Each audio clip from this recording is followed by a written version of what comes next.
Buenos días, vamos a dar inicio a la última sesión del módulo 4. En esta ocasión vamos a ver los últimos modelos de clasificación de este módulo que van a ser LDA, QDA y si nos da tiempo, en caso de que no, grabaré la próxima sesión asíncrona de las últimas 2 horas sobre el tema de PCA, que es un método para reducción de dimensionalidad. Antes de dar inicio, les pido de favor me indiquen y me confirmen si es que pueden ver ya el módulo 4 aquí en el Classroom. Lo acabo de poner. Módulo 4, material de la sesión número 4. Está este link del Drive y ese link los tiene que redireccionar a esta parte. Entonces, si le dan aquí en sesión número 4, están los archivos con los que vamos a trabajar. Entonces, ahí nada más espero confirmación para dar inicio. Ok, perfecto. Diana, Abigail y Diego dicen que sí, perfecto, muy bien. Entonces, vamos a empezar, como ya es tradición, con respecto a la parte teórica, es decir, abran el PDF que se llama Slides LDA-QDA para dar la idea rápida sobre en qué se va a estar sustentando estos dos métodos.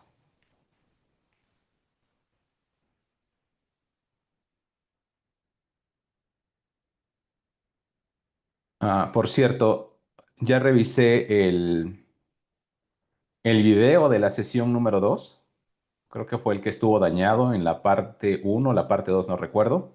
Hay uno que dura 4 horas, entonces ese video, nada más véanlo, hasta por ahí un compañero hizo el favor de comentarlo y puso el minuto exacto del video, por ahí de la 1 hora 40 y algo, lo cual se le agradece. Hasta ese punto vean el video las personas que aún no lo ven y que tienen que hacerlo, porque después de eso ya nada más es como crear el R Markdown. Y el R Markdown no está dentro de la lista de los entregables. Entonces, lo quise reparar. Desafortunadamente fue un problema de grabación. No, no sé por qué. Bueno, creo saber la razón. Se estaba saturando la memoria de la carpeta donde lo guardé y lo guardó muy raro. Entonces, a partir del minuto 1 hora 40, se pone todo extraño, se pone muy, muy lento y no tuve forma de corregirlo. Entonces, esa va a ser la solución rápida. Preguntan, ¿hasta qué fecha tenemos para entregar los documentos? Pues yo podría poner 2 semanas de periodo a partir de este sábado, con la finalidad de que tengan opción de revisar aquellas sesiones a las que no pudieron asistir. Entonces, 2 semanas se me hace prudente. Estamos todavía dentro del diplomado. Lo ideal es que no se les vaya juntando el trabajo, porque ven que cada módulo les van dejando actividades, ¿no? Bueno, entonces damos inicio. Voy a abrir yo también el PDF para que vayamos, este, que por cierto, ya está la lista ahí en el Classroom. Les dejé una carpeta que se llama Lista de prácticas para acreditación del módulo 4. Esa la voy actualizando. Al día de hoy solo aparece sesión uno, 2 y 3. Son 3 prácticas por cada sesión. Entonces, en el portafolio de evidencias debes de tener a la fecha de hoy 9 actividades y más las que agreguemos el día de hoy. ¿Ok? Esas las pondré en la lista sesión 4. Entonces, sin más, pasamos a las diapositivas y son estas. Entonces, lo último que vimos sobre clasificación fue el modelo de regresión logístico. El modelo de regresión logístico, recuerden que había ahí una relación entre el modelo de regresión lineal y bajo una transformación de tipo sigmoide se podía transformar a lo que se conoce como el modelo logit o el modelo logístico. ¿Para qué nos sirve? Pues para clasificar, ¿no? Ahí la característica de este modelo es que la variable de respuesta y debe ser binaria, mientras que las variables predictoras deben ser numéricas. Esa es una de las principales características que hacía diferencia entre cómo realizar el tratamiento a un modelo de regresión lineal múltiple con respecto al logístico. Pues bien, continuando en esa línea de tener situaciones donde la variable objetivo es una variable binaria, entonces surgen otros modelos alternos a la regresión logística. Tales son, hay muchos, ¿no? Por ejemplo, ahorita en esto solo vamos a ver LDA, QDA, que LDA, por sus siglas en inglés, bueno, la traducción al español sería análisis de discriminante lineal y QDA sería análisis de discriminante cuadrático. Pero también existen otro que se llama KNN, vecinos cercanos, árboles de decisión que ya están mirando en su módulo 5 y entre otros. Entonces, me voy a centrar en estos dos modelos y después agregaremos la parte de PCA, que es análisis de componentes principales. Ese no viene a quedar dentro del modelo de regresión y del modelo de clasificación. Como lo he mencionado, es una técnica para reducir la dimensión del conjunto de datos que estás trabajando. Entonces, a pesar de que no entra en este temario, se me hace bastante prudente y se me hace el momento correcto para introducirlo, porque cuando se trabajan con muchas variables, por ejemplo, quieres hacer clasificación o quieres hacer regresión, pues eso va a pegar directamente al modelo, el manejar muchas variables. Entonces, algo que se puede hacer es la reducción de variables mediante la creación de nuevas componentes que se llaman componentes principales y entonces, a través de las componentes, hacer el análisis correspondiente o incluso simplemente para hacer un análisis descriptivo, a veces realizarlo por análisis de componentes principales, pues obtienen resultados no siempre, pero a veces favorables, pero la ventaja es que utilizas una menor cantidad de variables que el conjunto original. Entonces es como un puente o un punto de conexión, ¿no? Donde vas a ocupar PCA para diferentes objetivos, ¿no? En particular para regresión o para clasificación, pero lo puedes conectar con más cosas que vayas mirando más adelante. Bien, entonces, siguiendo esto, nosotros sabemos que vamos a empezar con el análisis de discriminante. Ya mencioné, es un modelo de clasificación, en este caso dentro de los modelos supervisados, y su objetivo es construir pues una regla que asigne una observación a cada una de las clases, tal como lo veíamos como en el modelo logístico. El modelo logístico lo hacía a través de probabilidades. Entonces, en este caso, nosotros podemos tener no solo una variable binaria, sino que podemos tener K categorías. Entonces, eso no va a ser impedimento para que LDA lo pueda clasificar. Ahora, ¿qué tan bueno, qué tan malo? Pues eso hay que compararlo, ¿no? Y por eso es que siempre es bueno tener en nuestro repertorio pues una diversidad de modelos que sirvan para lo mismo, porque le tienes que aplicar uno, otro y ver cuál es el que mejor sirve para modelar ese conjunto de datos. ¿Ok? Entonces, en este caso, al igual que en logístico, lo hace a través de probabilidades de pertenencia, solo que aquí utiliza probabilidades mediante el teorema de Bayes, es decir, el objetivo es aprender una regla que prediga correctamente la clase de nuevas observaciones que minimicen la probabilidad del error de la clasificación. Y para los que ya llevaron algún curso de probabilidad, sabrán que esa es la notación de probabilidad condicional. Esto, ¿cómo se lee? Es la probabilidad de que la variable y, que es la variable de respuesta, tome un valor k, donde k es una de las categorías que tiene. Pues, si fuera binaria, k debería ser 0 o 1, dado que, esa es la vertical, la línea vertical, dado que se tiene la información de las variables predictoras. Entonces, condiciona la pertenencia hacia una de las clases en función de la información de las predictoras. Y todo el tiempo va a estar actualizando esto. No nos meteremos a detalle por el tiempo, pero esa es la forma en la que va a ir trabajando. Ahora, ¿cómo calcular esas probabilidades? Esto que acabo de mencionar, esta probabilidad condicional, pues utilizando lo que se conoce en probabilidad como el teorema de Bayes, pues podemos escribir esta probabilidad de pertenencia a la clase K condicionado a la información de X de esta manera. Ajá. Y bueno, ¿esto para qué nos va a servir? Bueno, aquí está la anotación. Este pi de K es la probabilidad de que X valga K, es decir, que tome la categoría 0 o 1 para el caso binario, sin condicionarla a la información. Ajá. Es decir, ¿cómo podemos obtener esto en la práctica?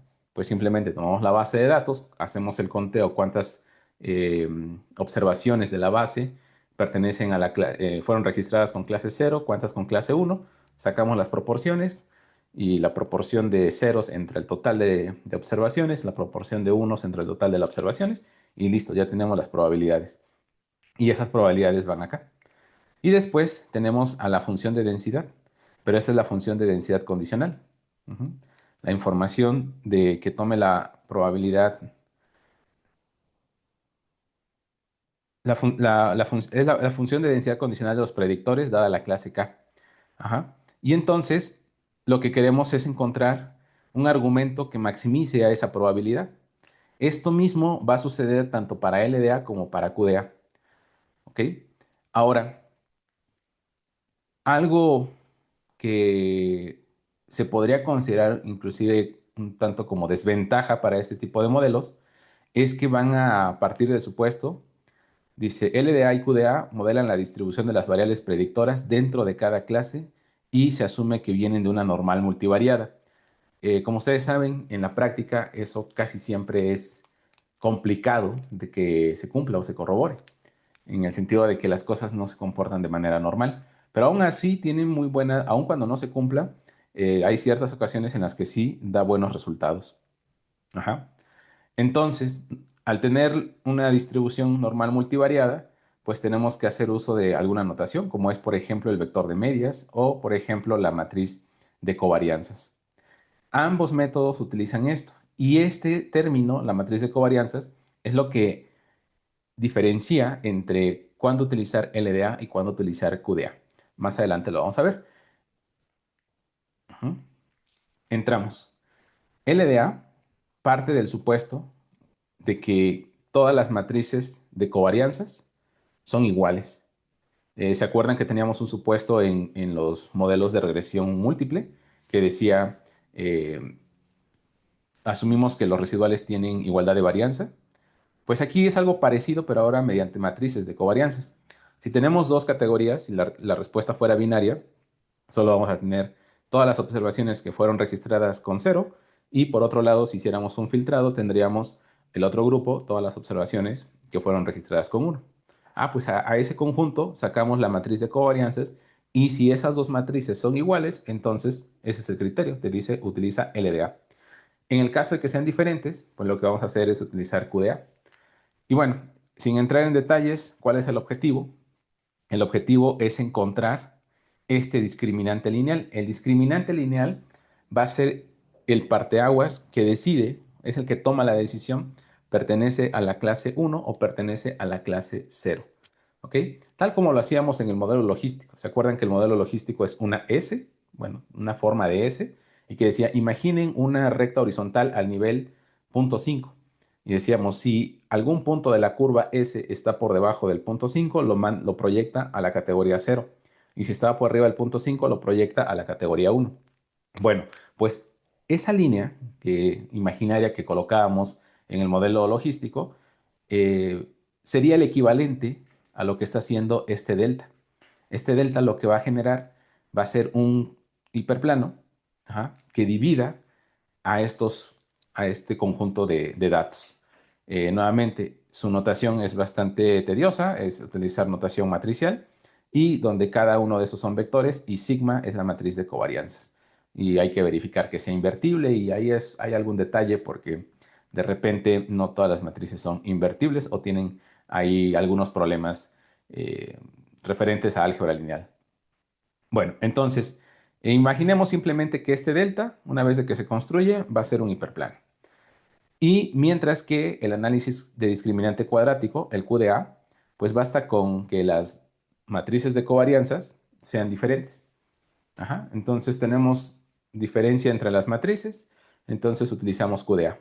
Ahora, no te tienes que aprender esto. En la práctica es muy fácil de implementar. ¿Qué es lo que tienes que hacer? Aplica las dos y la que mejor se ajuste. ¿Sale? Solo que debemos tener en cuenta cuál es el sustento de cada una de ellas.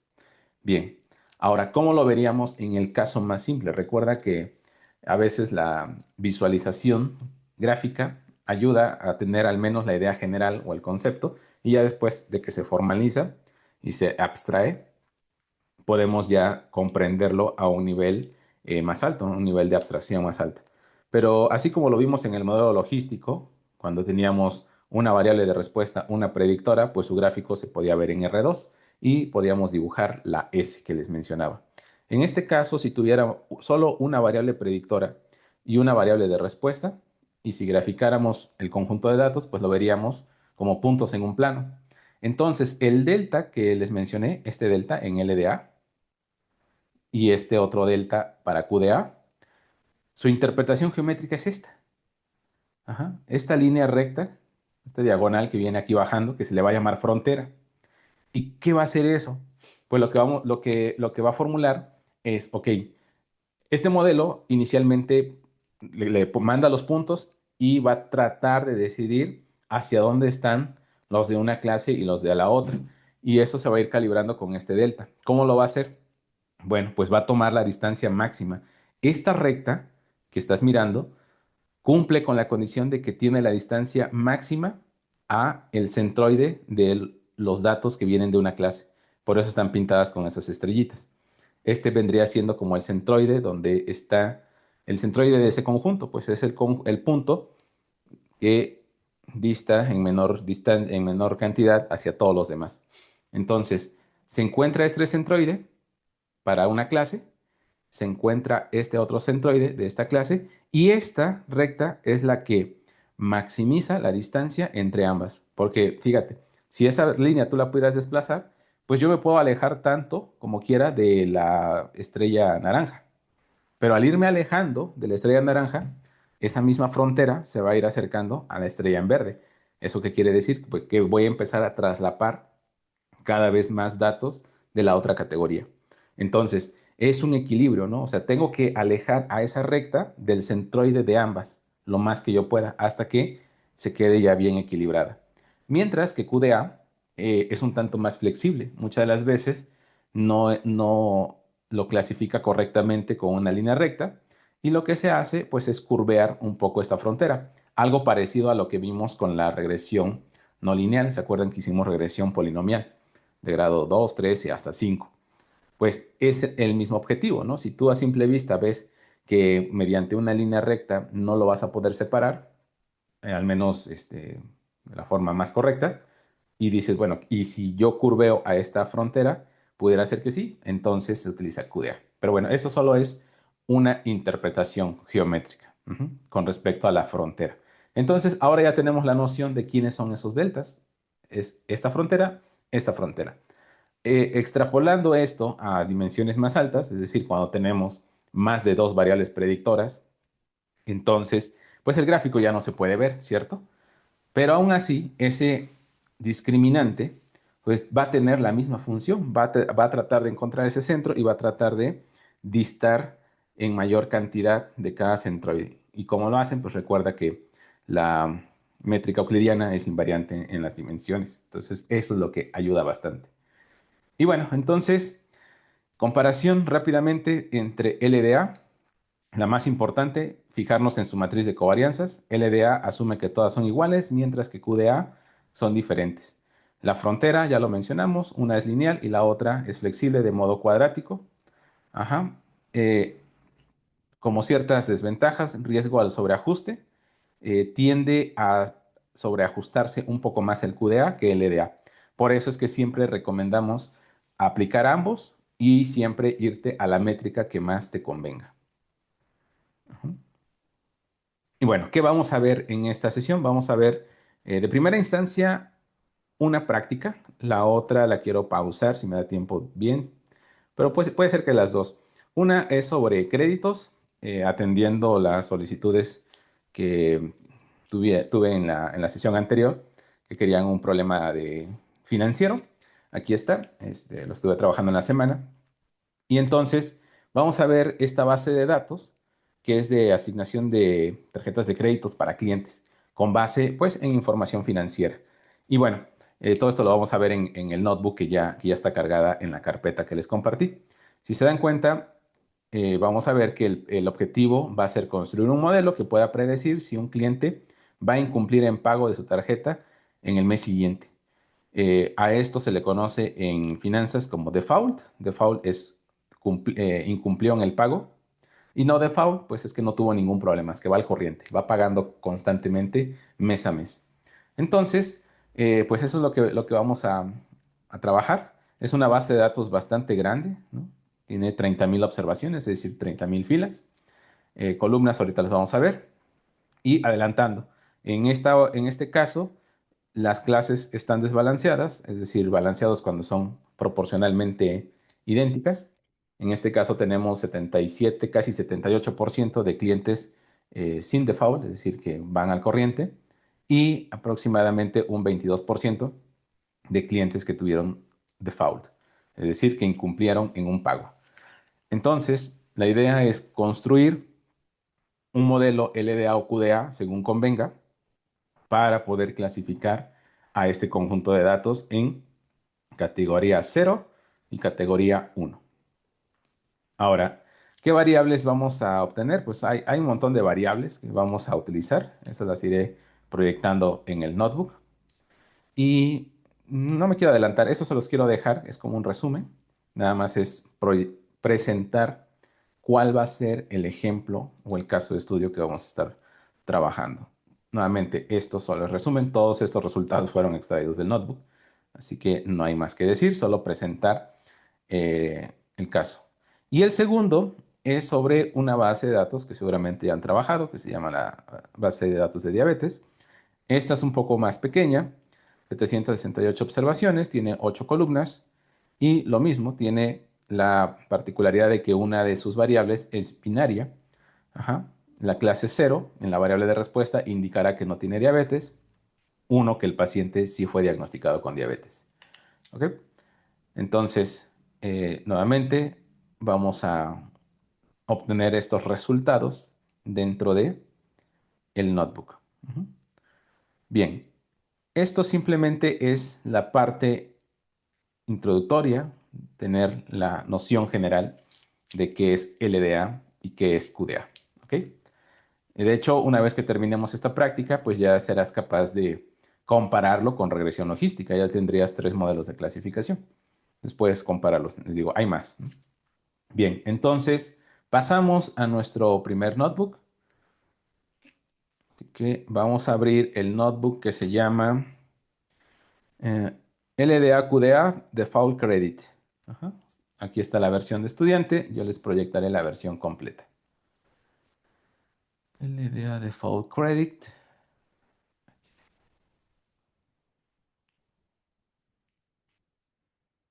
Ujú.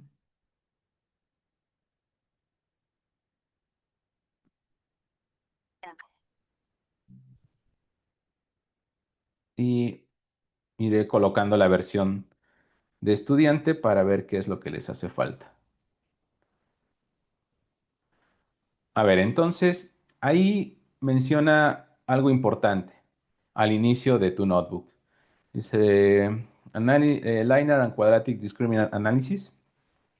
Y lo que te dice es, respeta el orden y completa únicamente los espacios marcados con la leyenda, tu código aquí. Recuerda que esa es la dinámica que he seguido en todas las sesiones para llevar un control.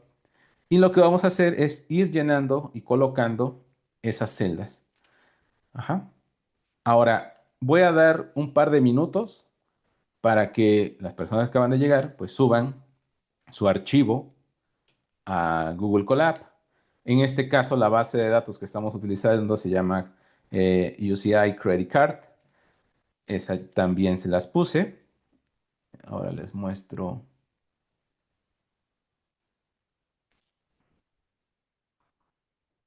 aquí. Ajá. Estamos trabajando con LDA QDA Default Credit, es el notebook, y la base de datos a utilizar es esta, UCI Credit Card. ¿Ok? Entonces suban ese notebook, suban su base de datos. Recuerda que siempre te tienes que conectar a Google Colab. Eso ya no lo hago, ya lo hemos revisado un montón de veces. Ujú.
Ok, vamos avanzando.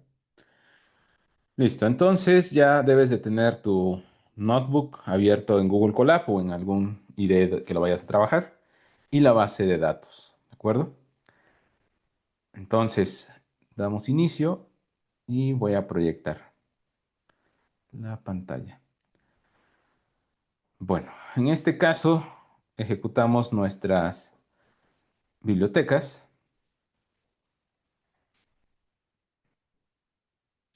y a ver, aquí les dejé una celda, al menos yo que estoy utilizando Visual Studio Code, el día de ayer me pidió que instalara forzosamente esto, entonces lo hice y lo dejé como comentario. Me parece que en Google Colab no es necesario ponerlo. Igual depende de la versión de Python que tengamos. Entonces, ve directamente a la sección uno donde dice lectura de la base de datos. Recuerda cambiar la ruta de tu archivo. Ujú. En mi caso, igual yo lo voy a hacer, lo voy a cambiar, porque esa no es mi ruta. Ujú. Aquí está la información.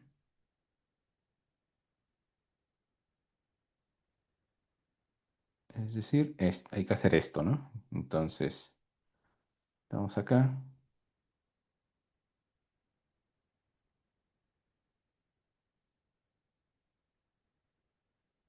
Ajá, ahí está.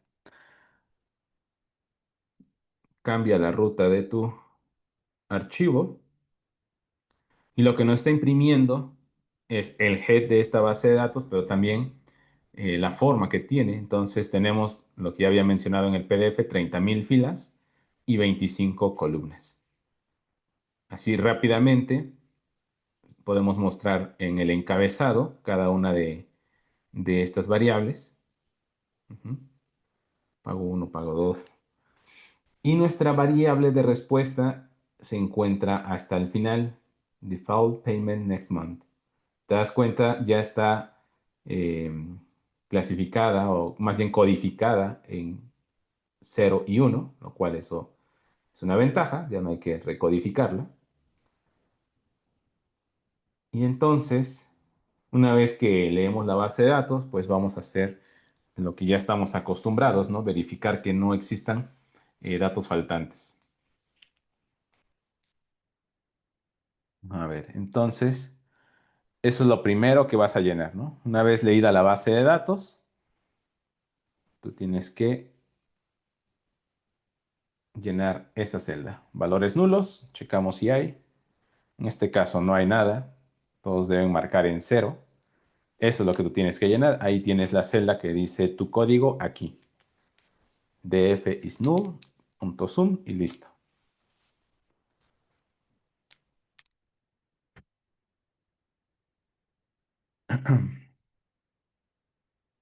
¿Ok? Entonces, no tenemos valores faltantes y nos podemos ir a la siguiente.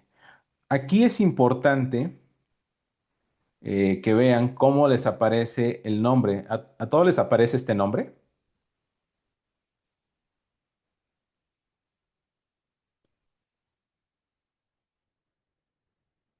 ¿Sí? Ok, ok, perfecto.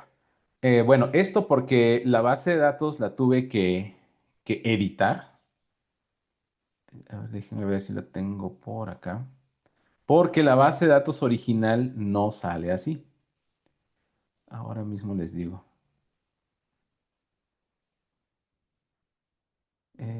¿Cómo se llama esto? UCI Credit Card. Ajá.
No sé, me acaba de bloquear. A ver si a ustedes les aparece. Les mando el link.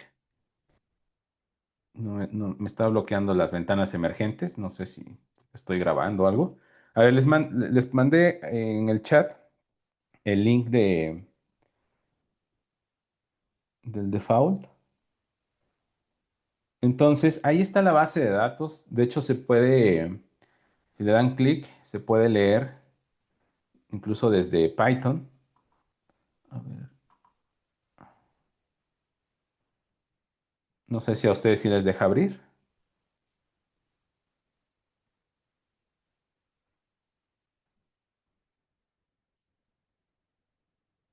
Sí deja abrir, pero dice que no es un sitio seguro.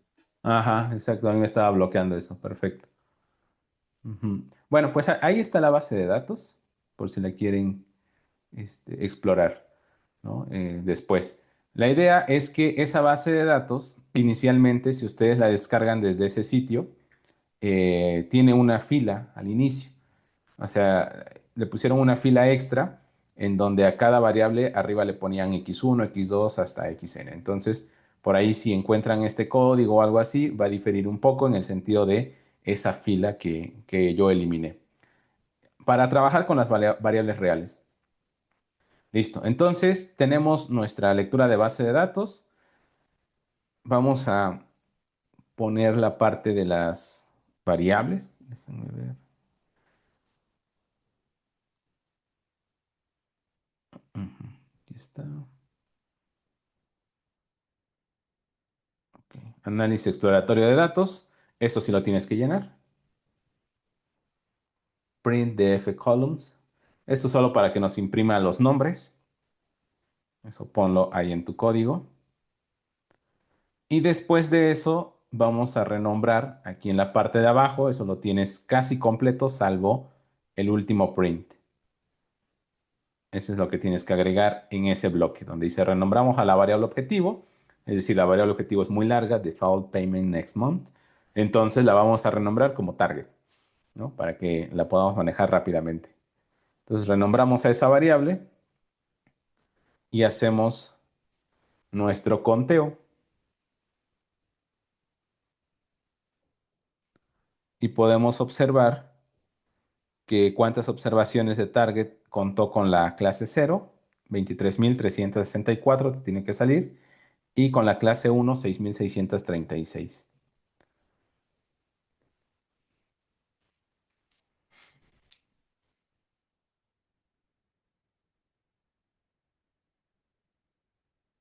Y bueno, aprovechando en lo que están escribiendo eso, yo sigo diciendo algunas cosas para que se quede grabado. Esto que viene aquí abajo, de que dice frecuencias relativas, fíjate que simplemente es dividir este 23.364 entre el total de observaciones que son 30.000. Te da este número. Y lo mismo acá. La cantidad de observaciones con categoría cero entre el total que son 30.000 te va a dar esto. Y estas son las probabilidades que mencionaba yo en las diapositivas. Las pi, pi sub j, más bien pi sub k. Entonces, si quisiéramos saber pi sub cero, es cuál es la probabilidad de que al seleccionar una observación de la base de datos de manera aleatoria tenga categoría cero, pues su probabilidad es 0.77. Y para elegir una de manera aleatoria y sea de la categoría uno, su probabilidad sería 0.22. Entonces, así de rápido ya podemos obtener esas probabilidades y ya después aplicar esa ecuación de probabilidades condicionales. ¿De acuerdo? A ver, entonces ya les dio esta salida. Solo tenían que completar esta línea en el print. Perfecto. Muy bien. Entonces avanzamos. De ahí siguen estadísticos descriptivos y frecuencias, distribuciones por clase. Entonces ya tenemos esto, estadísticos descriptivos. Esa ya la tienen, ejecútala. De hecho, yo haré lo mismo. Aquí, ahí está. Estadísticos descriptivos ya lo tienen. Ahí no hay nada que hacerle, según yo. No. Ujú.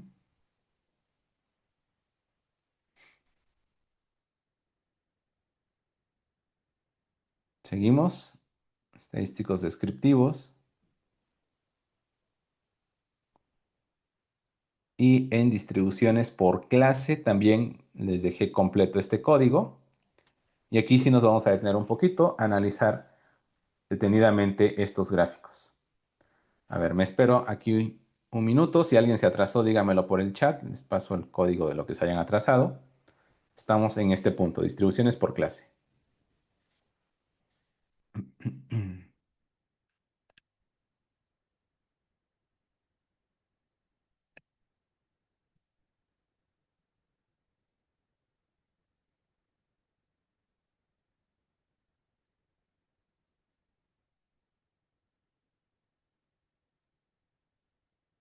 Ok, Mario, dime a partir de qué códigos te faltan, en dónde te quedaste y te los comparto.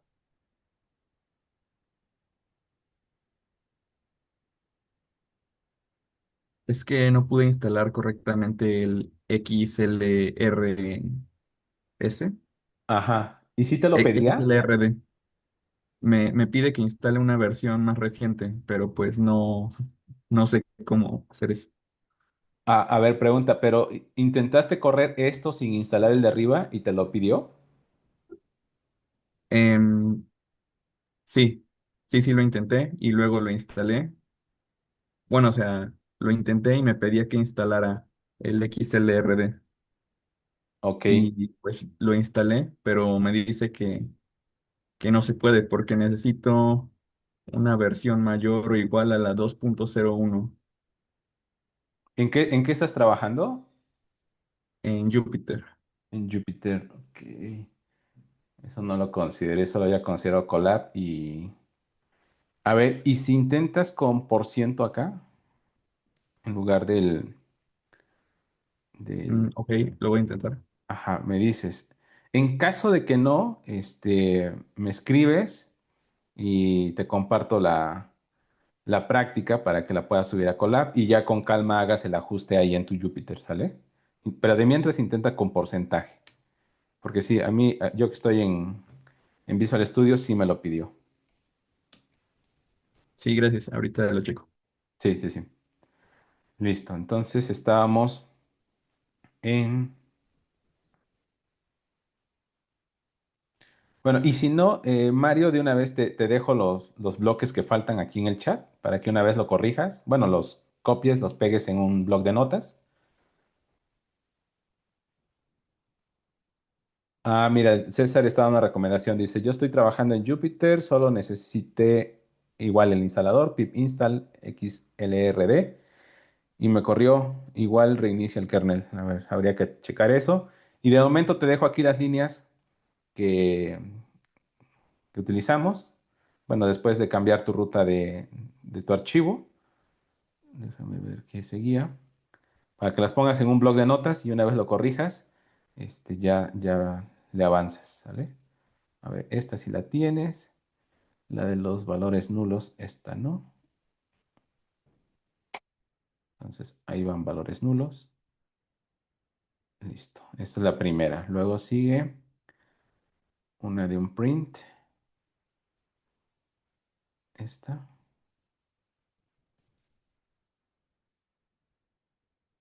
Luego sigue esta. También te la paso completa. Nada más reemplazas. No, no, no.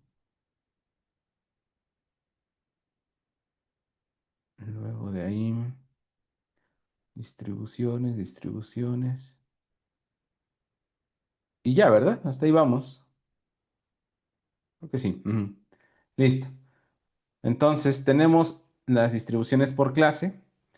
Y bueno, aquí lo que estamos utilizando son las diferentes variables o algunas de las variables que están como variables predictoras contra la variable de respuesta. Pues aquí lo estamos mirando por clase. Entonces, por ejemplo, para esta variable podemos observar que son muy idénticas o muy cercanas las distribuciones, ¿no? En azul con la naranja. Las azules son aquellas observaciones con categoría cero y la naranja con categoría uno. Entonces, no se ve claramente una separación, ¿no? Diferente sería, a ver si hay alguna, pero no hay ninguna. Diferente sería que, por ejemplo, tuviéramos aquí una forma bastante separable, ¿no? O sea, como si aquí empieza y termina una distribución, a lo mejor aquí empieza la otra, ¿no? O sea, que estuvieran ahí como lo más alejadas. Sin embargo, pues vamos a ver que podemos, a pesar de eso, podemos hacer una diferencia en cuanto a la clasificación. Entonces, aquí ya no nos fiamos de la parte visual, ¿no? Como lo era en el modo logístico, que decíamos, entre más apunten a direcciones, ahí como es, direcciones opuestas, así, mejor va a ser la clasificación, ¿no? Bien, entonces, una vez que hemos obtenido estos gráficos, el siguiente paso es encontrar las matrices de correlación, porque recuerda que todo esto, para ambos métodos, la matriz de correlación es un eje central de ambos métodos, ¿no? ¿Por qué? Porque si las matrices de correlación por clase son similares, entonces el LDA va a ser pues una mejor propuesta para el modelo. Y si hay diferencia o existe diferencia entre esas matrices, pues entonces lo más recomendable será utilizar QDA. Así que empezamos. Matriz de correlaciones. Ahí lo único que te pide agregar es que edites esta línea. Todo lo demás ya lo tienes, ¿no? Para eso primero eliminamos la variable ID, que de hecho lo podíamos hacer desde arriba, pero bueno, eliminamos la variable ID que no nos sirve para nada y le decimos que simplemente considere de todas las demás aquellas que son variables numéricas, porque pues este concepto aplica para variables numéricas 2 a 2. Ujú. Entonces, obtenemos la matriz de correlación, aplicamos el mapa de calor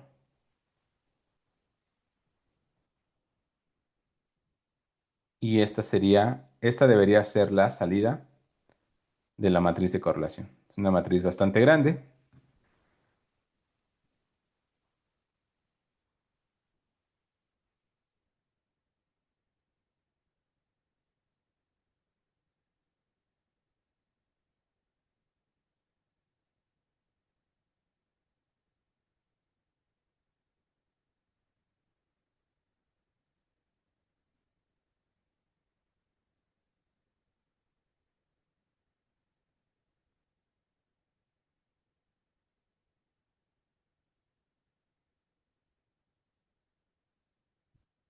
Vamos bien. Sí, aquí es rápido, ¿no? Nada más agregar num.core y listo. Ejecutamos, te tiene que dar esa salida y revisamos rápidamente.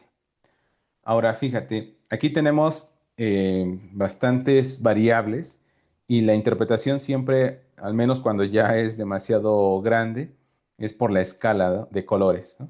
Entonces, en este caso, entre más cercano se vaya hacia una tonalidad roja, es que tiene una correlación alta. Al ser o al tratarse de una matriz de correlación, pues siempre su escala va a ir de 0 hasta 1.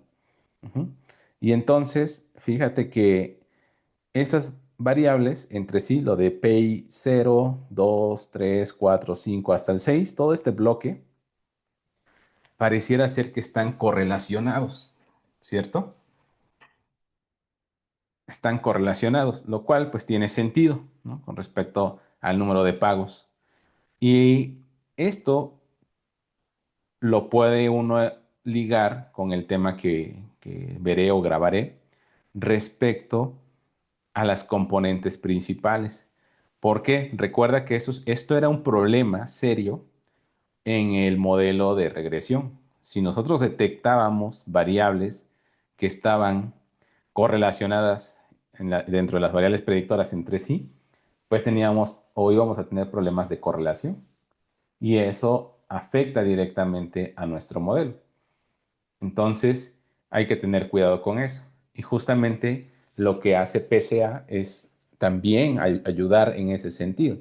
Si nuestra base de datos tiene muchas variables que son correlacionadas entre sí, en las predictoras, pues entonces lo que hace PCA es, dice, bueno, en vez de manejarte estas 5 o 6 variables como distintas, pues te creo una combinación lineal y de esa solo saco una, porque de alguna forma están correlacionadas. Es como cuando veíamos, si tengo x, ¿cómo llego de x a x al cuadrado? Pues multiplicando x por x, ¿no? Hay una fórmula cerrada que me lleva de un lugar a otro. Entonces, pues ahí la transformación es x por x. En este caso, al tratarse de muchas variables correlacionadas, pues lo que hace componentes principales, digo, me estoy adelantando, pero para que vean la justificación, es de todo este bloque que están correlacionados, le dice, a este le voy a llamar PC1, componente principal 1. Ajá. Y hace una combinación lineal de todas estas. Y entonces de 6 variables la reduce a una. De este otro bloque, de todas estas, te reduce a 2. Y entonces te vas dando cuenta que pues ya le bajamos 12 variables, ¿no? De 12 variables la redujo a 2, entonces ya eliminó, o por así decir, eliminó 10 dimensiones de tu base de datos. Esa es la ventaja del PCA. Pero bueno, aquí esto no nos interesa. Lo que nos interesa es calcular la matriz de correlación y verificar si por clases son iguales. Avanzamos. Entonces tenemos ahora la correlación con la variable objetivo. A ver, eso lo tienen completo. Ya solo con base a la salida, ustedes van a responder en casa las preguntas, la pregunta 3. Gracias, Esteban. Ya le pasó ahí el código a Alma. Sí, es num.core. Aquí. Lo que te pasó, Alma. Digo, Esteban, aquí va. Ajá. Entonces, a ver, checamos. Ejecuten esto, la correlación con la variable objetivo. ¿Y cuáles son ordenadas de mayor a menor? Las que tienen mayor correlación, pues los pagos, ¿no? Directamente. O sea, si mi variable objetivo es incumplimiento de pago, pues todas las variables que tengan que ver con pagos van a estar directamente relacionadas a la variable objetivo. ¿Listo? Avanzamos. Preparación de los datos. Hay que separar en conjunto de entrenamiento. No olvides responder en una celda de texto la pregunta 3 que te he puesto allá. ¿Qué variables parecen tener mayor relación lineal con el target? Y escribe tu interpretación en una celda de Markdown ahí abajo, a continuación. ¿Ok? Pasamos a la sección 3, preparación de los datos.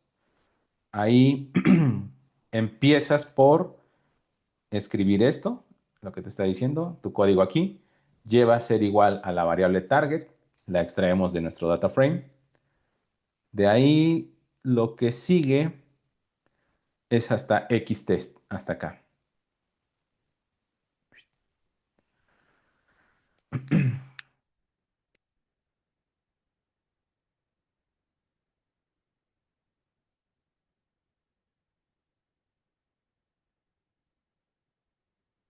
Entonces son dos líneas en este bloque que debes de editar. La primera, y igual a df target, y la segunda, que sería esta de acá. xtest scalar.transform bajo el conjunto de prueba. Esto ya lo hemos hecho muchísimas veces, separar el conjunto original de la base en entrenamiento y prueba. Y aquí algo importante que se me estaba pasando es otra cosa crucial, otro eje fundamental de estos dos métodos, es que debemos de escalar a nuestras variables. ¿Por qué razón? Porque puede ser que una variable esté manejando, no sé, unidades de miles de pesos, siendo pagos, y otra variable, por ejemplo, esté manejando edad. Entonces tengo, pues, edad, mi rango va a ser que, no sé, de 18 años a 90, 100 años, ¿no? Ese podría ser el rango de edad. Entonces, mientras que el otro puede ir desde 1,000 pesos hasta, no sé, miles o millones de pesos. Entonces, bueno, miles de pesos, vamos a poner, por el monto de crédito que tengas disponible. Pero aún así, la escala es bastante diferente. Entonces, lo que hace este método, como lo que está tratando es encontrar distancias, pues tiene que medir distancias a todas las variables de manera uniforme. Es decir, todas deben estar bajo la misma escala. Por esa razón es que es importante esta parte, Scalar Transform. ¿Listo? A ver, la ejecutamos. Ujú. Entonces ya tenemos preparados a nuestros datos y ahora nos vamos a la implementación del modelo.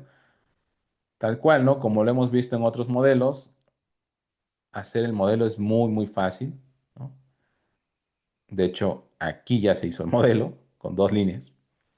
Esto ustedes lo tienen, solo tienen que agregar esta última parte, lda.fit, y tienes que agregarle los argumentos, es decir, vamos a ajustar el modelo de LDA para el conjunto de entrenamiento, tanto en X como en Y. Esa es la primera. De ahí ya no hay más, ya son todas. Y ahí hay otra pregunta que debes de responder. ¿Qué representa el pi sub k, μ0 y μ1 en el modelo LDA? Es decir, lo que se está calculando, ¿no?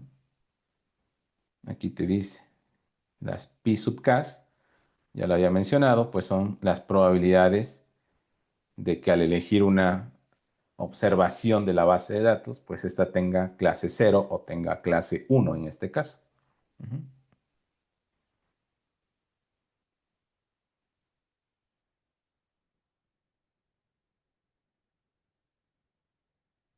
Em, XT es en el paso 3. Ajá, ya te lo pasaron, pero igual lo pongo aquí. Lo que te escribieron, uy, uy, uy, lo que te escribieron en el chat es esto. Scalar.transform aplicado a XTest. ¿Listo? Avanzamos.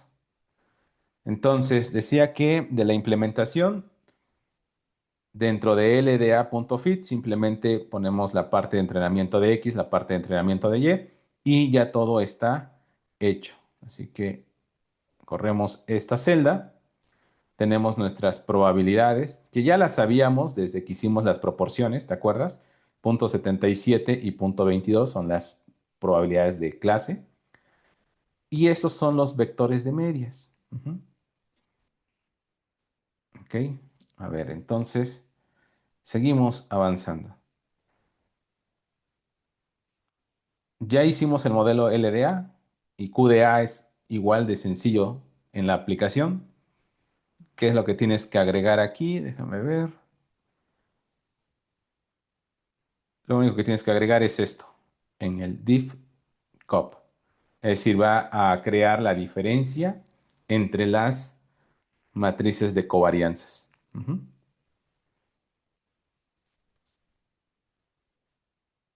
Entonces, si te das cuenta, va a llamar sigma cero a la matriz de covarianza de todas aquellas observaciones que tengan categoría cero y sigma uno toda la matriz de covarianza de todas las variables que tienen categoría uno. Y después simplemente mandamos a imprimir la diferencia absoluta.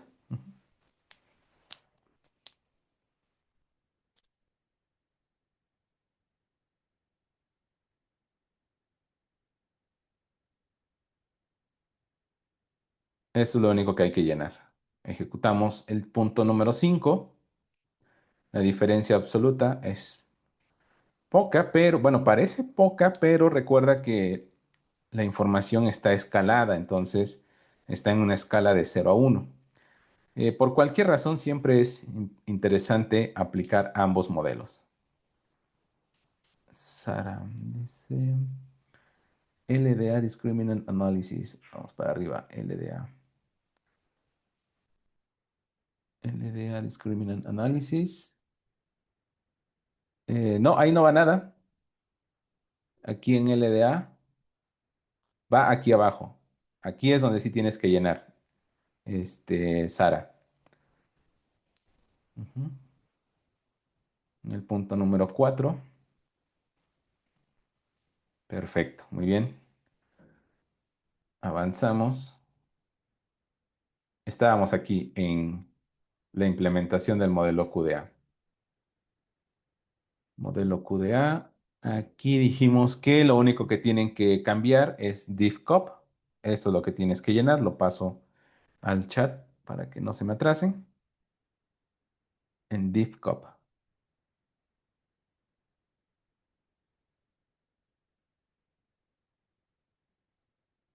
DivCop y también NPABS. A ver, ¿dónde?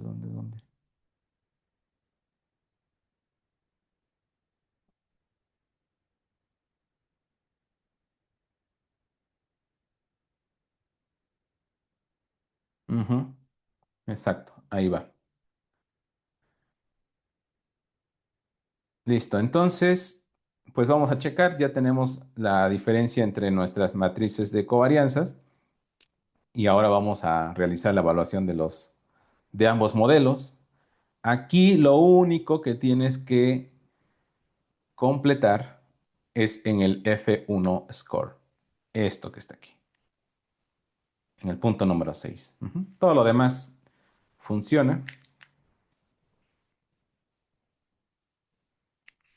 Esto es para obtener la salida, la tabla de abajo, que compara las métricas, o al menos las más utilizadas, para ambos modelos.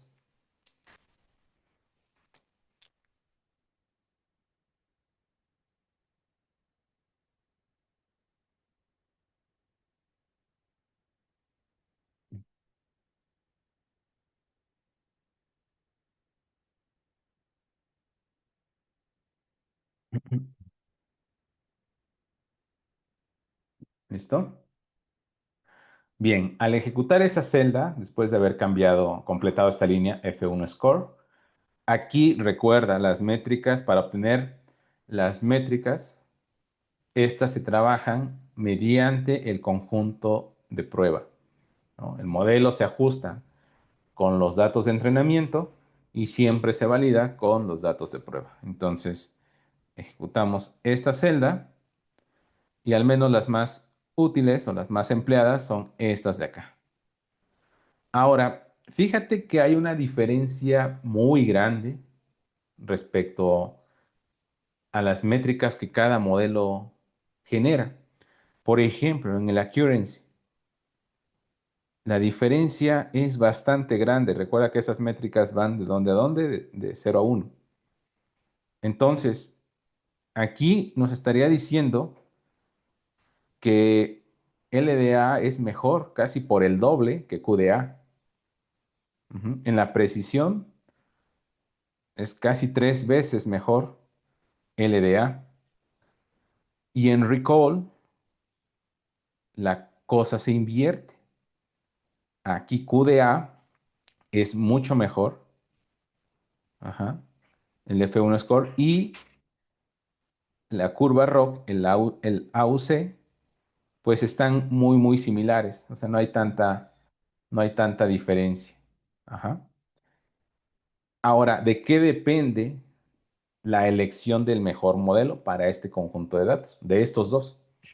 Pues dependiendo la métrica que querramos. Ujú. A ver, en lo que comparto un poco de código, recuerden o busquen en el buscador que tengan, qué nos mide el recall y qué es mejor, tener un valor alto o un valor bajo, preferentemente en recall nada más. O bueno, hagan la interpretación de todo esto, ¿no? En la accuracy y precisión siempre se espera el valor más alto es el mejor. Pero, a ver, busquen la interpretación del recall y F1 score y la curva ROC AUC. Mientras veo acá, dice, mostré el punto 4. Ok, ok, ya les funcionó. Hagan esa búsqueda, un par de minutitos, búsquenla en lo que muevo la pantalla al punto número 4. A ver, el punto número 4, Daniela, dice que... ah, ah, ah, a ver, el 4, lo único que tienes que completar es acá. Es esto, te lo comparto en el chat. Te comparto toda la línea. lda.fit, aquí va. Listo. Ese es del 4. De ahí, nada más, no hay que hacerle más. Ese es el punto número 4. Ahora, del punto número 5,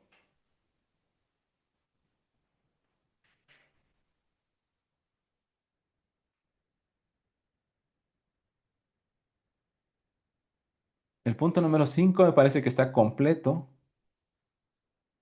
Sí, no, no hay. Ah, no, sí, ya me acordé. El punto número 5, sí tienes que colocarle esto, el div cop, toda esta línea. Este va en el 5. De acuerdo, muchas gracias. ¿Sí? ¿Vale? Y el 6 ya lo tenemos todo. Ahí no hay que hacerle nada más que el F1 score. Eso sí hay que llenarlo en el punto número 6. Ujú. A ver, entonces, aprovechando en el chat, ya están poniendo algo. El recall alto detecta muchos clientes que realmente harán default. Precisión alta, cuando se dice este cliente hará default, suele acertar. Ujú.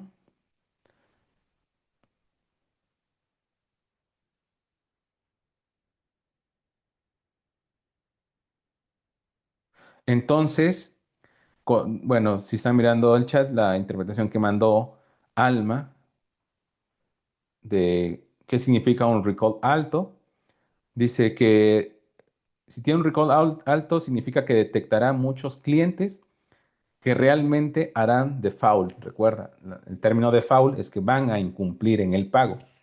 Entonces, ¿qué es lo que me interesa?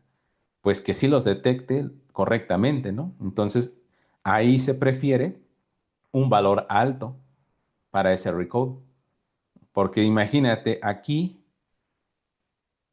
el 25% solo estaría detectando de todos aquellos clientes que van a cometer un default, solo te está detectando el 25%. Mientras que el otro dice, ok, de todos los que van a cometer default, ya el modelo los va a detectar como que sí lo van a cometer con un 86% de efectividad. Entonces, para el QDA le viene bien esta métrica, ¿no? Porque, a ver, seamos conscientes. Creo que, a ver, déjeme ver bien en la matriz de confusión. Sí, ok, vamos a la matriz de confusión y lo relacionamos con esta métrica. A ver, avanzamos entonces al siguiente bloque, que es la matriz de confusión. Y en la matriz de confusión, a ver, córranla, creo que no hay nada que ponerle, ejecútenla. Ajá. Y lo relacionamos con la tabla de las métricas de arriba. Fíjate. En la matriz de confusión de LDA, porque gráficamente se ve mucho mejor, recuerda que en la matriz de confusión la diagonal principal son las clasificaciones correctas, son los aciertos del modelo, mientras que la diagonal secundaria son los errores que comete el modelo. Entonces, pues aquí está detectando correctamente a 4.528 personas que no van a cometer default y 320 que sí van a cometer default. Acá, fíjate con QDA, detecta menos a la cantidad de personas que no van a cometer default, pero detecta más a las personas que sí van a cometer default correctamente. Ujú. Entonces, hasta aquí hay disparidad, ¿no? Pero ¿cuál es el escenario más delicado de estos cuatro? Seguramente que este, ¿no? Fíjate, esta es la parte real. La real dice, realmente cometió un default y el modelo está diciendo, no tiene default. ¿Eso en qué se traduce? Pues que si pones a decidir el modelo te va a decir, sí, asígnale la tarjeta de crédito a esta persona, a este cliente, y ¿qué va a suceder? Que no te va a pagar. Y eso es pérdida. Ujú. Ahora, el otro error, ¿cómo se traduce el otro error? ¿Qué es lo real? Que no cometió default y el modelo está diciendo que sí va a cometer default. Ujú. Entonces, aquí el modelo que te diría, pues no le asignes la tarjeta de crédito. Pero si comparas, no le vas a asignar tarjeta de crédito a 145 personas, contra le vas a asignar tarjeta de crédito a 1.000 personas que no te van a pagar. Este es el escenario crucial para este contexto financiero. Lo mismo acá, o sea, la matriz es la misma. Lo que cambia son los puntajes de esta matriz y por ende, al tener valores diferentes, como todas las métricas se calculan en términos de la matriz de confusión, pues cambian directamente. Entonces, si yo te preguntara con cuál de estos dos modelos te quedarías, dado el contexto en el que estamos, ¿cuál elegirías?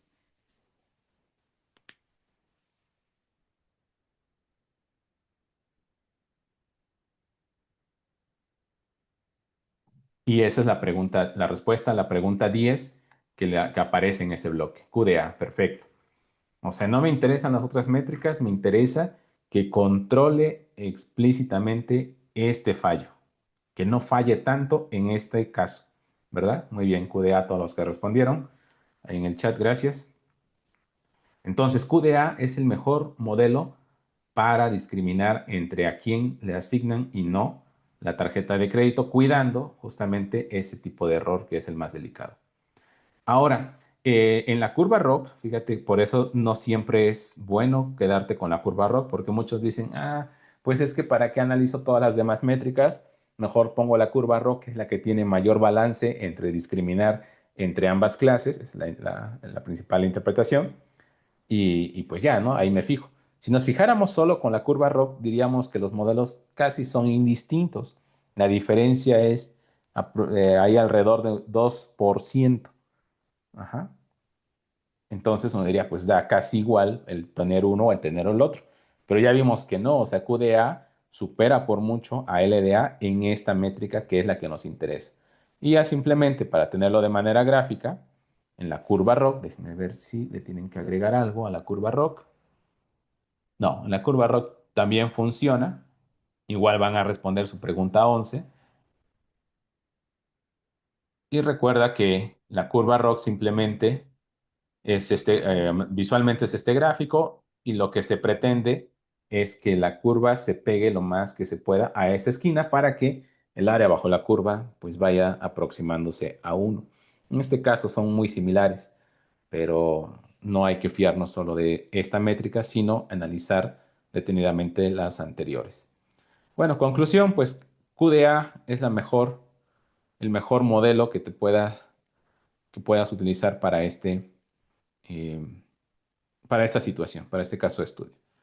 Finalmente, ahí viene la interpretación. Voy a dar 5 minutitos para que puedan responder sus preguntas que vienen en este notebook, por favor.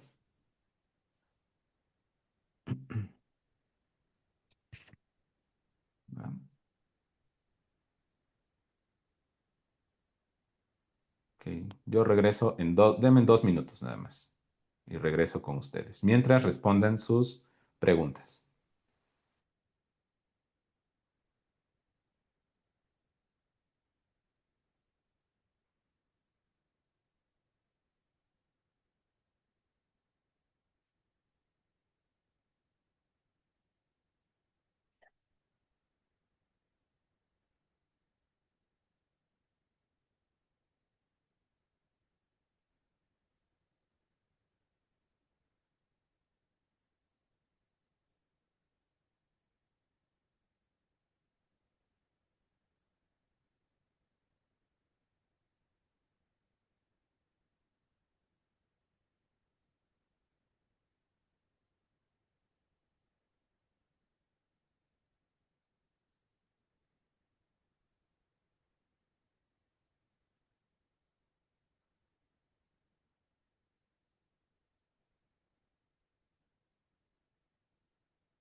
Listo. ¿Cómo van? ¿Todo bien?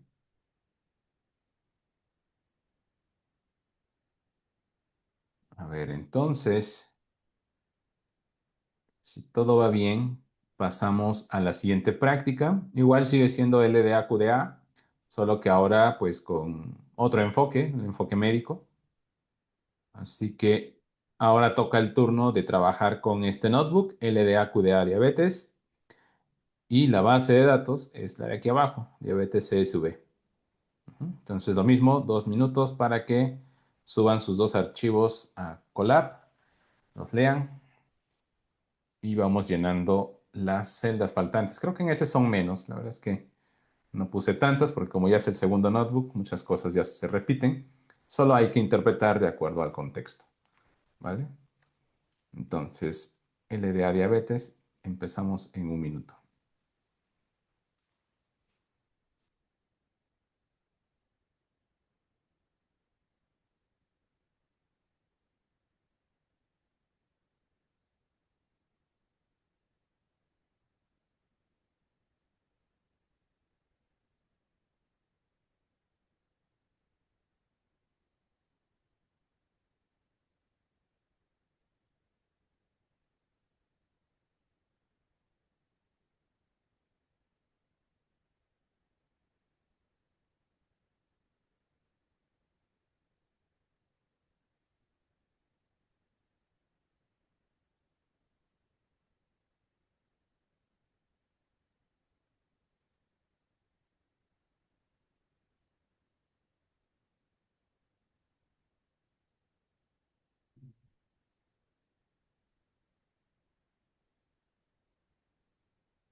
¿Listos? Empezamos. Bueno, aquí la idea es trabajar nuevamente LDA-QDA. Ahora la base de datos cambia, es de contexto médico, es diabetes, y la variable objetivo que vamos a trabajar es ujú, ¿presenta diabetes o no presenta diabetes? Es la categoría.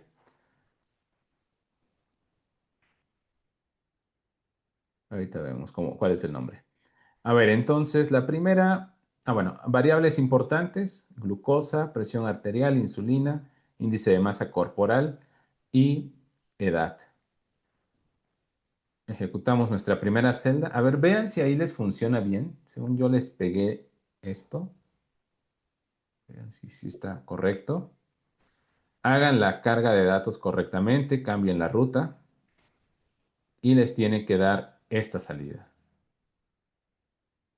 Aquí abajo está el head. La variable objetivo lleva por nombre outcome.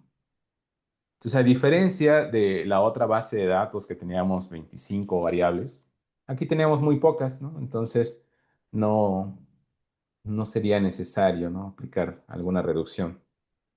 Es decir, podemos trabajar todas. Igual en la anterior trabajamos todas, no fue que excluyéramos alguna.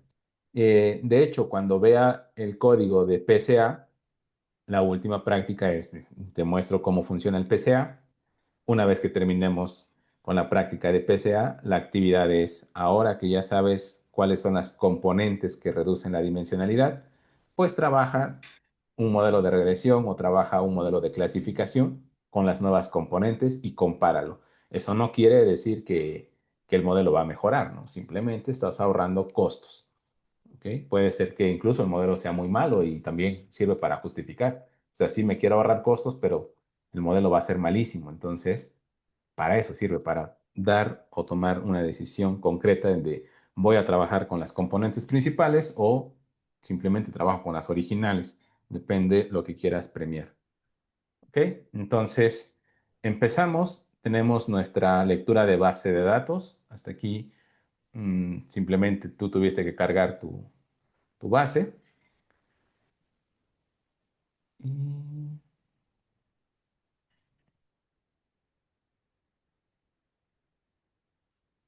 son cuatro celdas, ¿no? A ver, la primera, pero son fáciles. La primera es el head. Después de que le hice tu base de datos, df.head para que te imprima esta tabla. Esa es la primera. Segunda, df.info, lo que siempre hemos hecho.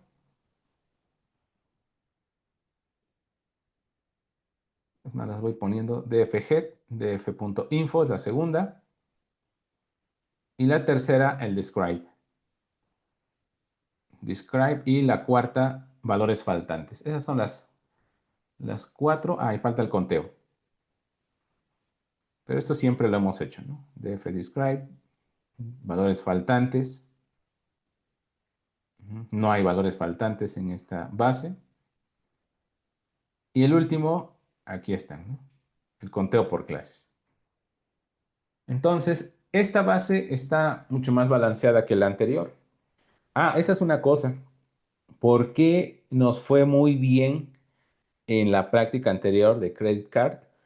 Porque a pesar de que están desbalanceadas, están dentro de la regla empírica, que es que no supere el 5-1. Ajá. Con 5-1 va a trabajar bien el modelo. El problema está en, por ejemplo, y ahí ya se utilizan técnicas diferentes, un poco más avanzadas, de remuestreo. Eh, Hay una base de datos, no recuerdo cuál es el nombre, pero igual es de tipo financiera, la he visto, pero tiene millones, millones de líneas y el desbalance es de 99-1, es decir, solo el 1% de esa base tiene, vamos a ver, tu categoría 1 y el 99% tiene categoría 0. Entonces ahí esos modelos no son los mejores, ¿eh? O sea, hay que trabajar mucho con la base de datos. Hay que tomar remuestreos, hay técnicas para más o menos nivelar un poco o tomar una submuestra que más o menos nivele el conjunto de categorías y bueno, ahí ya se trabaja un poco más intensa. Pero bueno, suponiendo que estamos dentro de esos parámetros, la idea es entenderlo. Aquí, ¿cuál sería la relación? Pues tal vez 2-1, ¿no? Entonces, esperaríamos que pues, no le vaya mal al modelo. ¿Ok? Bien, entonces ya tenemos nuestros conteos. Y la siguiente es la frecuencia. Esto también lo tienen que llenar. Ajá. Y nuevamente aquí están las probabilidades de pertenencia. La probabilidad de tomar una observación aleatoria de la base y que tenga categoría 0 es de 0.65, mientras que tenga categoría 1 es de 0.34. ¿Ok? Recordando que la variable outcome tiene por codificación 0 el paciente no tiene diabetes y 1 el paciente sí tiene diabetes. Ujú. Avanzamos.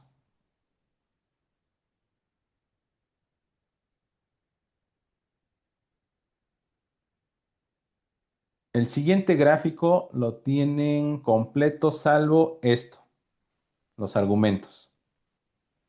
Ujú.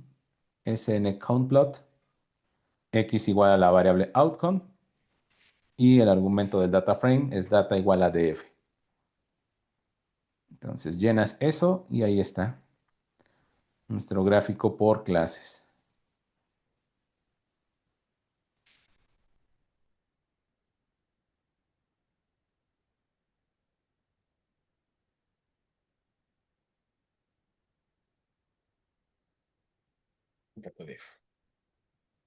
¿Vamos bien? Ok. Bueno, la pongo aquí por si alguien se está atrasando. Que no le pase. Frecuencias por clases, sí. ¿Dónde está? Conteo. Son estas, frecuencia por clase, te la paso. Listo, Janet. Frecuencia por clase y luego la primera que te puse es distribución general, es esta. Ujú. Perfecto, avanzamos. El siguiente es el histograma. Ahí está completo, no hay que hacerle nada. Y fíjate, a ver, ¿cómo interpretaríamos este gráfico? Es el histograma de la glucosa. Si estamos hablando de personas que pueden o no tener diabetes, pues la glucosa sabemos que es uno de los factores que influye más en esta enfermedad, ¿no? Entonces, fíjate en la forma del histograma. Cero son los que no tienen diabetes, y uno son los que sí tienen diabetes. Ahora, ¿cómo interpretas esto? No quiere decir que la gráfica más alta son los que tienen la glucosa más alta, ¿no? Basta con leer las etiquetas de los ejes, ¿no? La etiqueta Y dice que es la frecuencia, es decir, la cantidad de personas que tienen tal valor, mientras que en el X, ahí sí se está graficando la glucosa. Entonces recuerda, siempre que vemos una distribución empírica y se le ajusta ahí una posible distribución, que es esta, la curva, la empírica son las barras y la azul es su posible ajuste.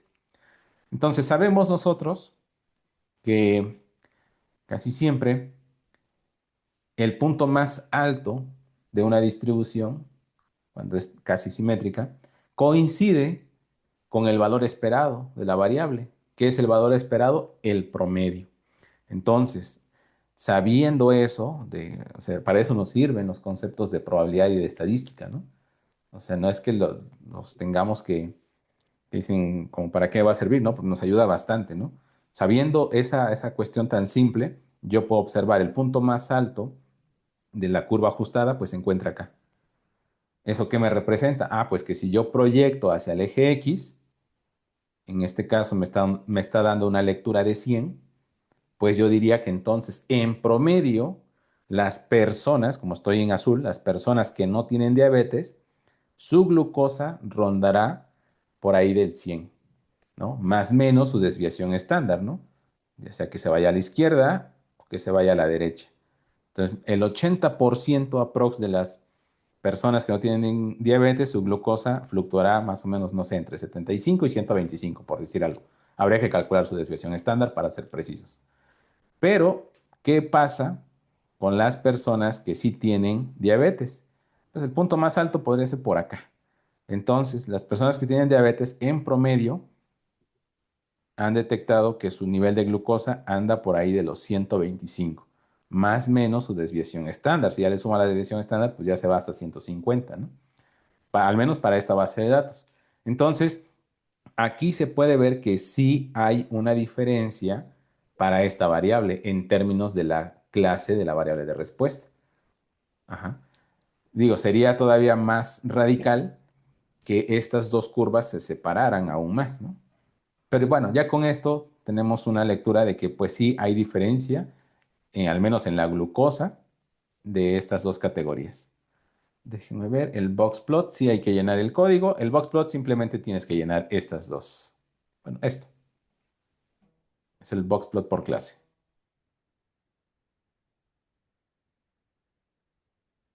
Box plot por clase.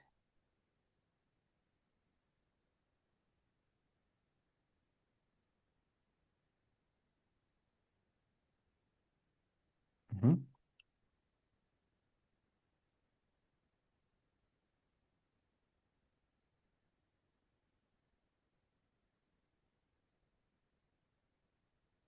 Lo ejecutamos y te tiene que dar este box plot. Y bueno, esto refuerza a la interpretación de acá arriba, porque si comparamos las medianas de los box plot, la voy a pegar por si alguien se atrasó.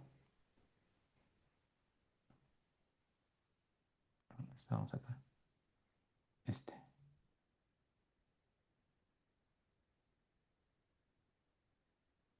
Podemos observar pues que sí hay ligero incremento, ¿no? Con respecto a esta mediana. ¿Mm? Pero esto es del índice de masa corporal. Entonces, el índice de masa corporal de una persona que no tiene diabetes, su mediana anda rondando los 30, mientras que una persona con diabetes, pues ya le va pegando al 35, aprox. Bien, continuamos. Vamos a generar nuestra matriz de correlación. En este caso, lo único que tienes que completar es esto de acá, df.core y la coma, no se te olvide. Lo pones y nos genera nuestra matriz de correlación.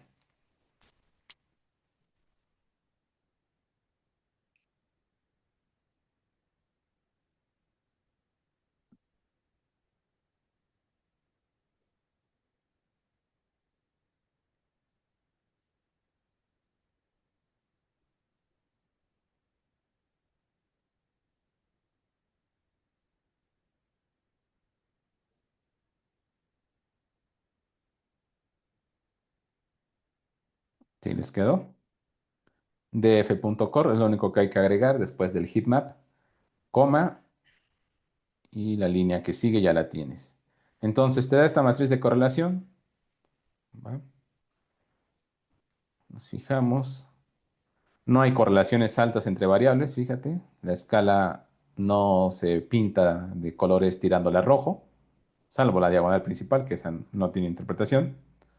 Entonces, están bien nuestras variables, no hay correlación entre ellas.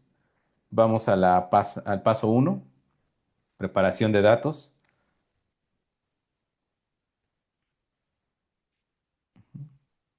Seleccionamos la variable de respuesta que es outcome y las predictoras son todas excepto outcome. Y después dividimos en entrenamiento y prueba. Aquí abajo no hay nada que hacer, todo va en orden. Simplemente es aquí arriba.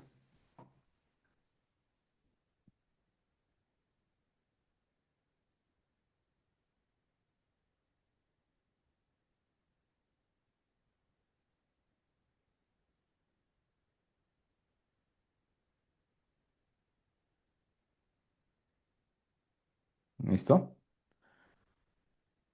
Entonces ya la tenemos y separamos.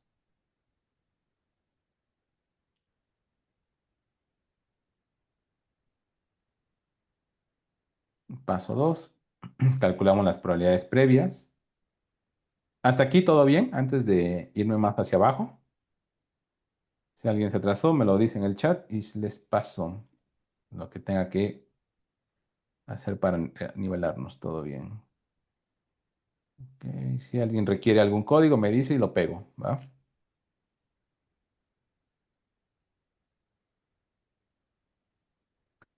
Bien, entonces el paso número 2 es calcular esas probabilidades previas. Ahí lo único que tienes que agregar es esto. Se las paso, está un poquito largo.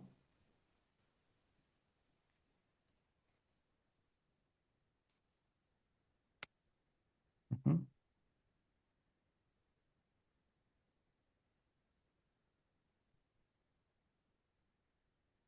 Y bueno, esto ya lo habíamos calculado desde el conteo, ya lo habíamos obtenido.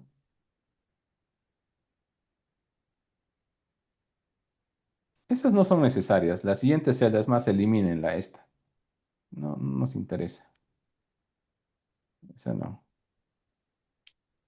Es lo mismo de ahí arriba. Y bien, ahora pasamos a la comparación de matrices de covarianza.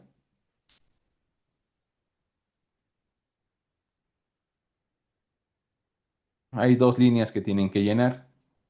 La covarianza de no diabetes con la covarianza de diabetes, que sería esta de acá. Se las paso. Están un poco largas los códigos y mejor lo vamos llenando. Ahí está. Matriz de covarianza para sin diabetes y matriz de covarianza con diabetes. Ajá, dime en qué parte, Alma, para que te comparta el código. Mientras los demás corran este bloque, ya debería funcionar. En variables predictoras, a ver, déjame ir para allá. ¿Dónde está? Aquí, ok. Variables predictoras, te lo comparto.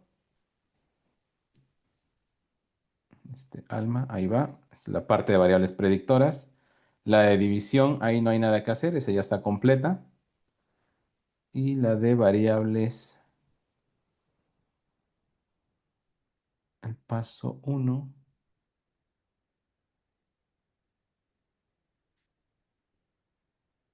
Ajá, el paso uno sí está. El paso 2 solo hay que agregar esta de acá. Esto es para ti, Alma. Esta de acá, el paso número 2. Y ya, las otras no hay que llenarlas, es más, borra las celdas. De ahí nos vamos hasta el paso número 3.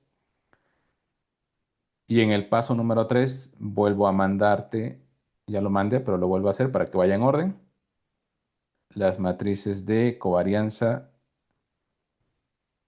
para el grupo sin diabetes y el grupo con diabetes. Ahí está. Listo, en ese orden ya llegas hasta donde estamos.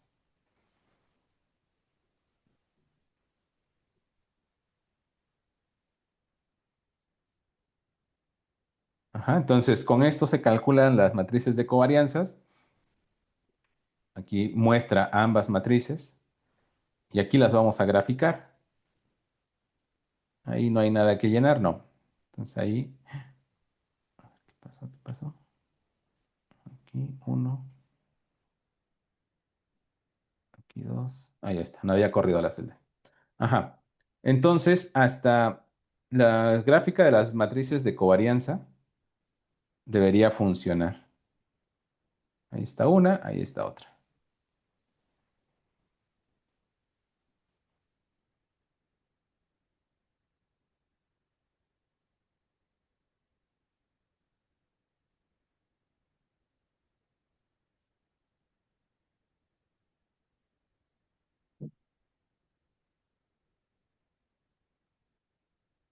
Ujú, ya casi llegamos a la implementación. Entonces, aquí tenemos ya las dos matrices por grupo y nos vamos a la parte de la comparación de varianzas. Aquí en comparación de varianzas no hay nada que agregar, debería de funcionar sin ningún problema.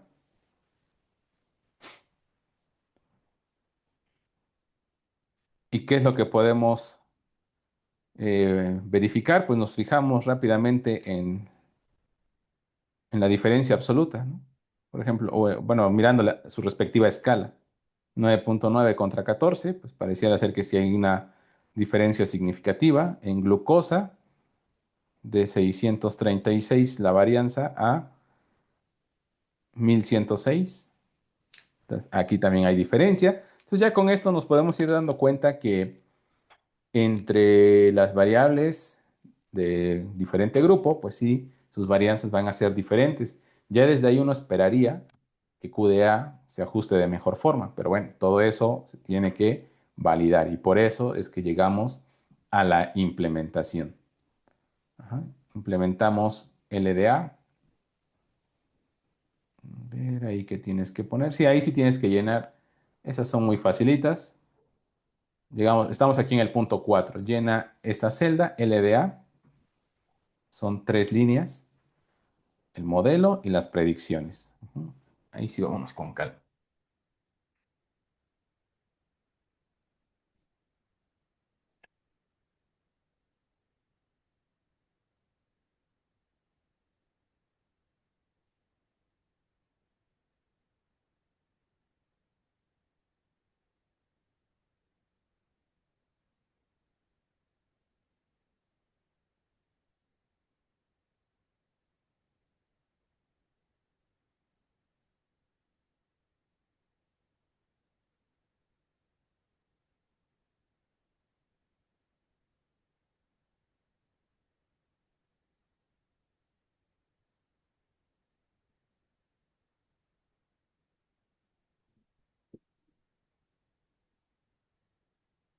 Entonces ajustamos el modelo LDA.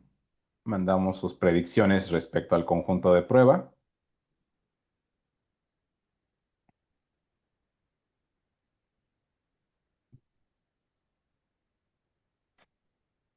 Y voy a cambiar. Predicciones. Pasamos ahora al modelo QDA. Lo mismo, en QDA igual son 3 líneas. esta y las predicciones.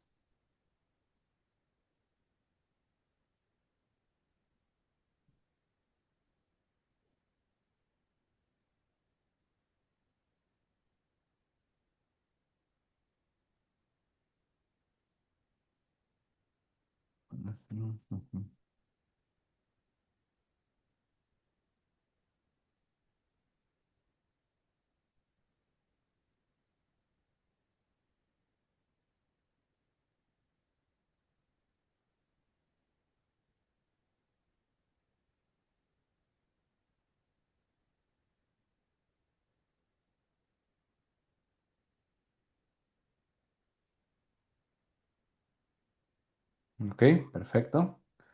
A ver, entonces tenemos paso 5 completo. Ya está implementado LDA, ya está cargado QDA con sus respectivas predicciones. Vamos al paso número 6. En el paso número 6 igual no hay nada que agregar. Vamos a evaluar nuestro modelo con las métricas que ya hemos visto. Entonces generamos nuestra matriz de confusión para LDA. Eso debe funcionar, no hay nada que agregar. Aquí está. Y nuevamente, a pesar de que, no sé si tenemos gráfico abajo. Ejecuten su gráfico. Y aquí lo vemos mejor. Todo esto lo tienen, no hay nada que agregarle, ¿eh? En el punto 6 todo funciona. Nuevamente, aquí, ¿cuál crees que sería el escenario que debes de cuidar más? Tratándose de los incorrectos, ¿no? De los errores del modelo.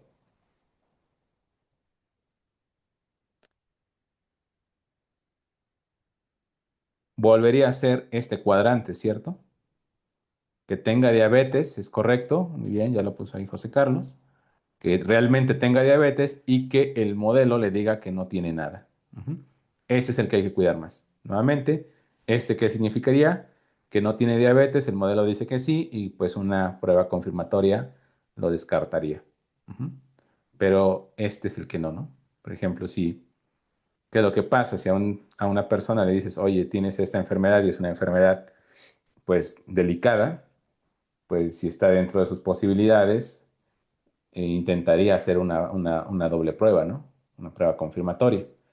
Pero en este caso, si la persona tiene diabetes y el médico, vamos a poner que el médico se fía del modelo y le dice que no, pues entonces esta persona diría, pues, ¿por qué voy a pagar por una prueba confirmatoria si ya me dijeron que no la tengo? Entonces, ese es el peor. O sea, los dos son malos, pero ese es el peor, ¿no?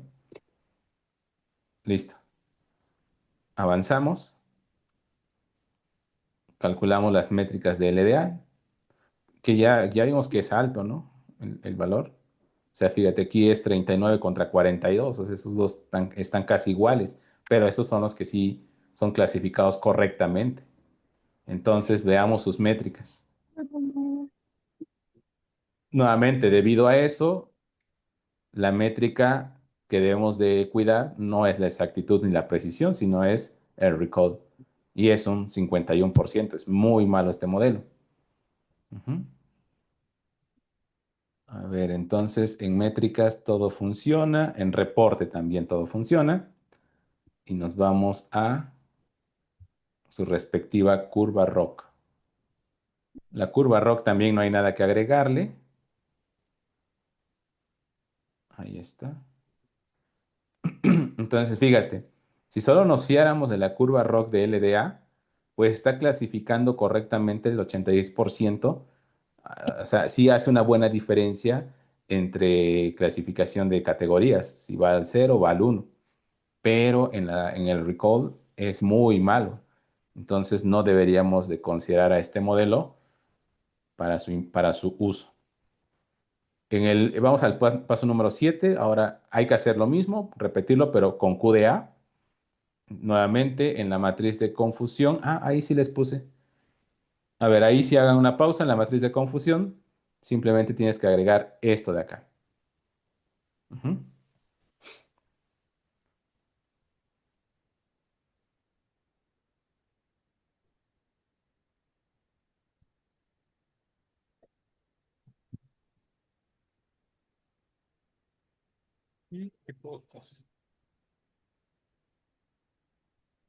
¿Listo? Entonces, creamos a la matriz de confusión. Me fui para arriba. Aquí está, matriz de confusión. Y luego, en su gráfico, no hay nada que agregar.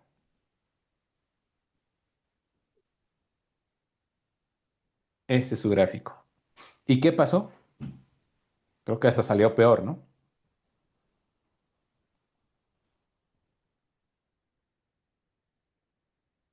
Checamos sus métricas. Las métricas también las tienen, no hay nada que agregar.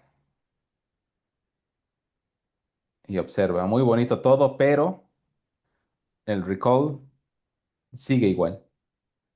Entonces, para este caso de estudio, a pesar de que nuestras gráficas parecía que estaban bien separadas, bueno, no bien separadas, pero sí había una diferencia significativa entre glucosa, había una diferencia significativa entre índice de masa corporal, todo apuntaba a que iba bien, las matrices de covarianza son diferentes, entonces esperaríamos que QDA fuera el mejor modelo. No, o sea, para la métrica que nos interesa, ninguno de los dos se recomienda. ¿Qué se hace en ese tipo de situaciones? Pues aplicar otro modelo diferente, que podría ser quién. ¿Quién sería su candidato hasta ahora? ¿Qué tipo de modelo?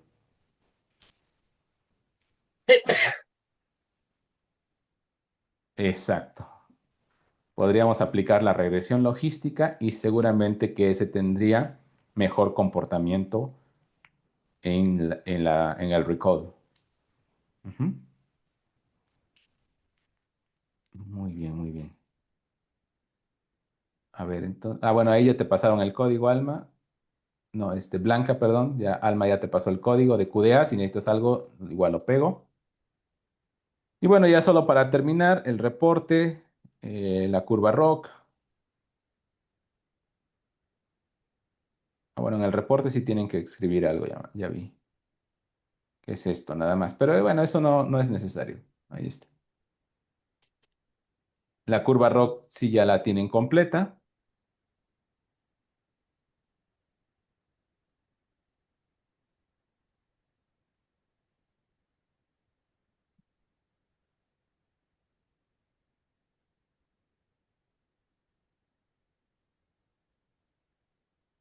Ujú.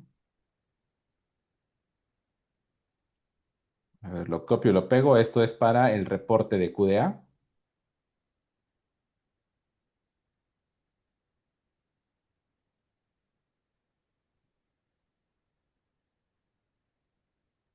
La curva ROC, esa sí ya está completa. Entonces, en curva ROC, o sea, ahí se van, ¿no? Pero en la sensibilidad es muy mala.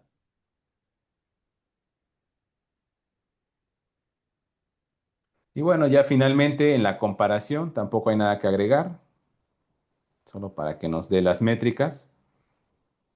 Ve, accuracy y precisión, pues se defiende el modelo, pero decae en las que realmente nos interesa, ¿no? Que es el recall, a pesar de que igual en su curva ROC tienen un muy buen desempeño. Y, bueno, hasta aquí. Es que esto creo que lo trunqué, déjeme ver. Ajá, es que esto ya no tendría sentido de decir cuál es el mejor modelo, pero bueno, ahí me parece que ahí se los dejé, las diferencias absolutas, y hasta aquí llegaría nuestra práctica con la interpretación. Esto último ya no tiene tanto sentido que profundicen, simplemente es ir a la conclusión de que a pesar de que tiene buenos valores en otro tipo de métricas, la que realmente interesa es muy mala en ambos y pues no se recomienda a ninguno. Falta código en diferencias absolutas. A ver. Ah, sí, diferencias. Aquí, ¿no? Sería esta. Ujú. Es la última línea. Ujú.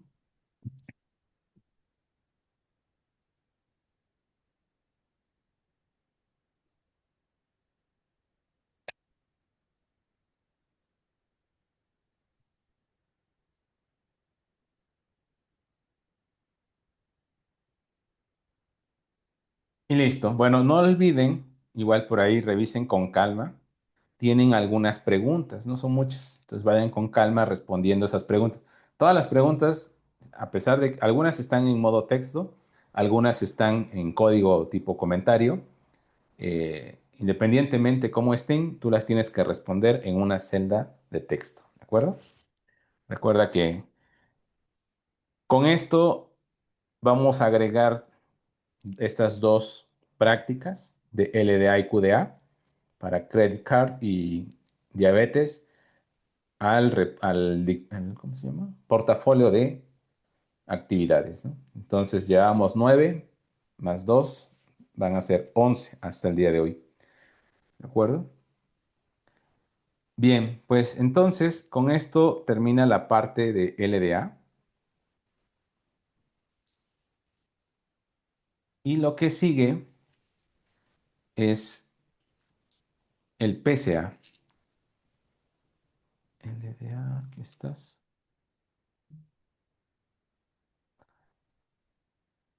Fíjate, ya trabajamos con LDA diabetes y LDA credit card. Ujú. Entonces, ¿qué nos falta? Nos falta ver PCA.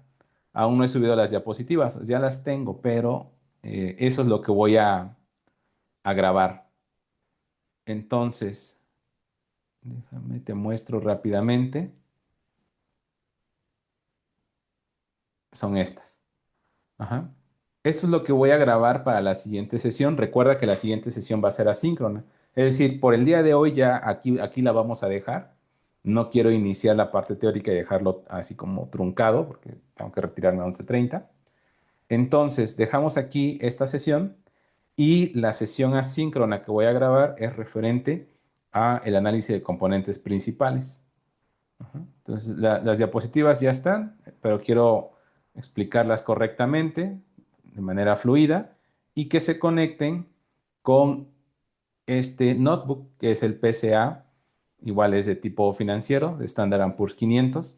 Esta tiene un montón de variables, así que viene bien a la parte de PCA. Entonces, para esta práctica voy a reemplazar, aquí creo que les puse la versión de estudiante, pensando en que me daría tiempo, pero dado que va a ser asíncrona, voy a reemplazar este documento, este notebook, por la versión completa, para que no le tengan que agregar absolutamente nada y vaya conforme al video. Ujú.